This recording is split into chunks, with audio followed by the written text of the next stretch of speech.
Our next guest is an Afrobeat superstar. Only serious candidates should come and holla. Where her contributions to the culture knows no bounds. Singer, songwriter, and actress Tiwa Savage is an icon in Nigeria. 99 sitting, 99 standing, oh my God. Tiwa, what I would like to know, what did you want people to feel? What did you want people to take? And has it met those expectations? Yeah, definitely. Like I said, definitely wanted to dedicate it to a lot of women that love Afrobeat and love R&B. So just like Koroba is like one of those vibes that I see so many women vibe into it, loving it. Imagine being told you'll never make it because you don't fit the mold. Imagine returning home with a dream, only to find an industry that doesn't believe in your sound, your vision, or even your right to stand on its biggest stages. That was Tiwa Savage's story. But she didn't just prove them wrong. She rewrote the rules of African music. This is the story of how Tiwa Savage fought the industry and won The Voice. There was a lot of press saying she's not going to be desirable anymore. She's this, she's that, she's finished, her time is gone, there are new people on the scene. And I was just like, oh, okay. Then I was just like, all right, let me do something crazy. I would go to shows and I'll be waiting backstage and they won't call me. Oh, it's R&B you guys want, right? You guys should never have said that because I'm about to destroy it. Tiwa Savage's story begins with rejection. From the start, she was told she didn't fit in. The industry said her sound was too foreign for Africa, yet too African for the West. Her style was considered too bold, her image too ambitious, and her dreams too big. But instead of shrinking, Tiwa used every no as fuel. She refused to be boxed in by expectations and turned the skepticism of others into motivation. What no one realized then was that this woman would soon redefine African pop culture and change how the world heard Afro beats forever. Born in Lagos, Nigeria, Tiwa grew up surrounded by rhythm and faith. Her earliest memories are of gospel choirs, family gatherings, and the sounds of Lagos streets, a mix of joy, chaos, and music. When she was 11, her family moved to London. It was a culture shock, cold weather, unfamiliar faces, and an accent that made her feel out of place. But while others struggled to find their footing, Tiwa found her voice music became her comfort. She joined her school choir and began performing at local events, determined to turn her passion into purpose. It was in those early performances that the seeds of a global artist began to grow.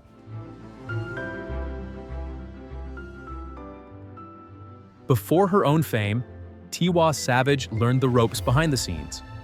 She sang backup for icons like George Michael, Mary J. Blige, and Kelly Clarkson, experiences that exposed her to the highest standards of professionalism and performance. She later attended the Berklee College of Music in Boston, one of the most respected music schools in the world. There, she learned the business side of music, refined her songwriting, and mastered her craft. These years were her foundation, the silent training period before her explosion into the limelight. Yet, despite all her skill, she still felt caught between two worlds that didn't fully accept her.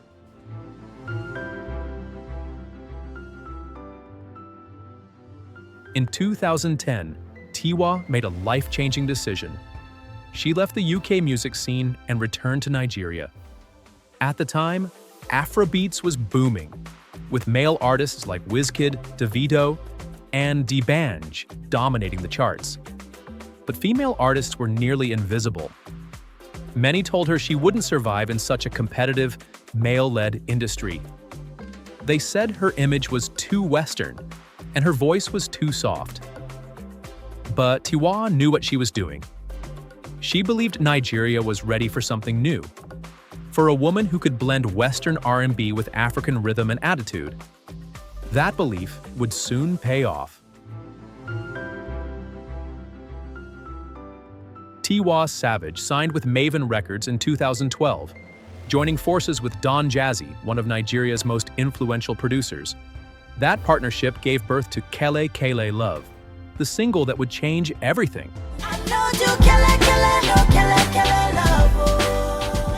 The song wasn't just catchy, it was a statement. It was confident, stylish, and unapologetically feminine, a sharp contrast to the male-heavy Afrobeat scene at the time. The track dominated charts and made Tiwa Savage a household name across Nigeria. For young women, she became a symbol of possibility, proof that they too could take center stage. With her debut album Once Upon a Time, Tiwa cemented her position as one of Africa's biggest stars' songs, like Eminato, All Over, Because of you, I get to goosebumps all over this feeling. and My Darling.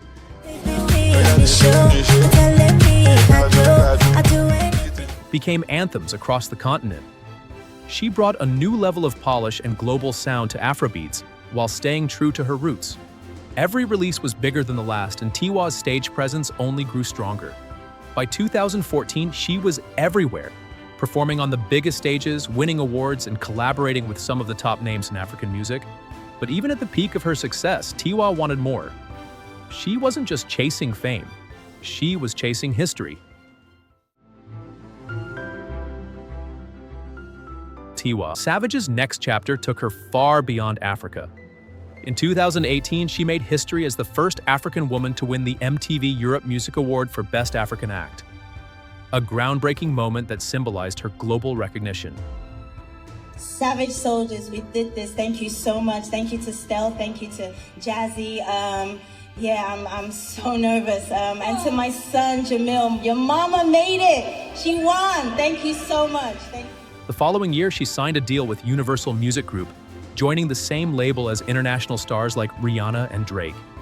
Her sound, a fusion of Afro beats, soul, and R&B, began resonating with audiences worldwide. One of her biggest career highlights came when Beyoncé featured her on The Lion King: The Gift soundtrack. It was a powerful full-circle moment. A Nigerian artist, once told she didn't belong anywhere, now had her voice echoing across the world. On the other hand, stardom is never without its attendant expenses. The life of Tiwa was now subjected to continuous examination from the general people of the United States. The headlines were created covering each and every interview, clothing, and performance that took place. Her self-assurance, which had been the driving force behind her success, was now being used as a weapon against her own success. On the other hand, she was criticized of being too sexual or of losing her African identity. Tiwa, on the other hand, avoided letting the negative emotions affect her in any way. She responded in the only way that she was able to do so, and that was via the medium of her music. The songs 49 to 99, 49 sitting, 99 standing, oh my God, oh. Koroba, Go back, go back, go back, oh yeah, carry go back, go back. and Somebody's Son became her artistic response to the hypocrisy and criticism that she encountered within the music industry. Each and every one of them communicated a more meaningful message about having the ability to triumph over challenges, being a woman, and being resilient in the face of criticism.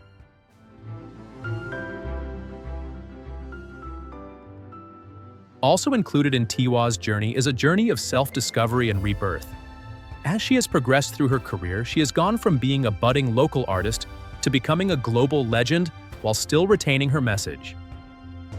It was in the year 2020 that she released her album titled Celia, which was named after her mother. This album marked the beginning of a period in her career that was marked by maturity and introspection. In addition to receiving a great deal of good comments from individuals all around the world, the album was also included on the list of the best albums of the year that was compiled by Time magazine. At this point in time, it was more vital to leave a legacy than it was to merely have a good chart career. Celia highlighted via her performance that Tiwa's strength was not just in her voice, but also in her ability to adapt, triumph, and rethink what it means for African women in the music industry to be successful. Tiwa's voice was just one of the many characteristics that made her so powerful.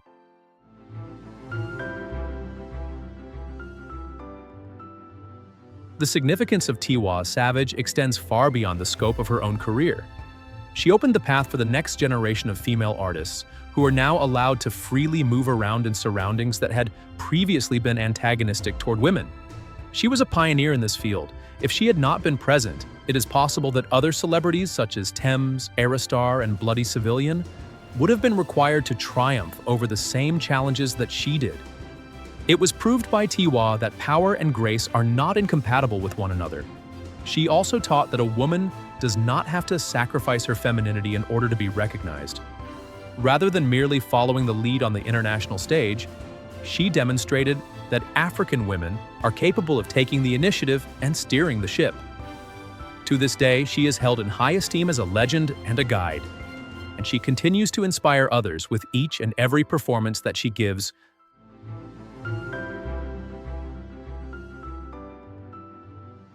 It is important to remember that Tiwa Savage is still a genuine human being, despite all of her achievements and honors.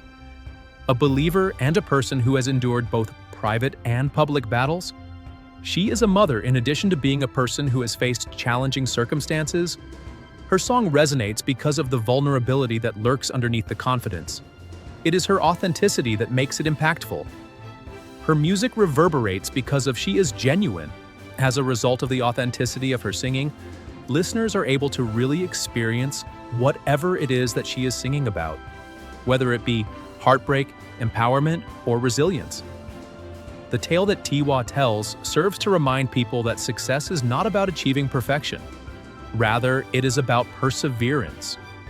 Not only did she struggle against the industry, but she also struggled against life, doubt, and criticism.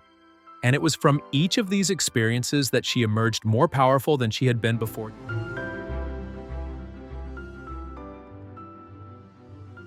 Not only did Tiwa Savage successfully improve her financial circumstances, but she also made a significant change to the narrative. It was proved by her that African women are capable of dominating stages all over the world, that the world of Afrobeats is not dominated by men, and that the capacity to perform is not restricted by geographical boundaries. Her journey has required her to exhibit bravery, faith, and progress throughout its entirety. In the present day, when the lights are turned on and the crowd sings her songs word for word, it is more than simply music. It is a victory for every woman who was told that she could not achieve her dreams. Tiwa Savage, who fought against the industry, was ultimately successful in defeating it. It is not via anger, but rather through artistic expression. When making a compromise, one ought to do so with conviction rather than compromise. In addition, as a result of her voice, people all over the world adopted a completely new way of thinking about how to listen to Africa. Not only did Tiwa Savage not wait for permission from the industry, but she also did not simply follow the pack. She pursued her passion, had faith in her own voice, and established a legacy that continues to serve as a source of motivation for musicians and fans all over the world.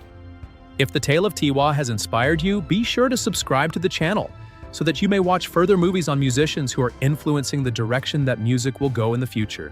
If you found this journey through Tiwa Savage's climb to fame to be enjoyable, please click the like button and share your favorite Tiwa song or performance in the comments section below.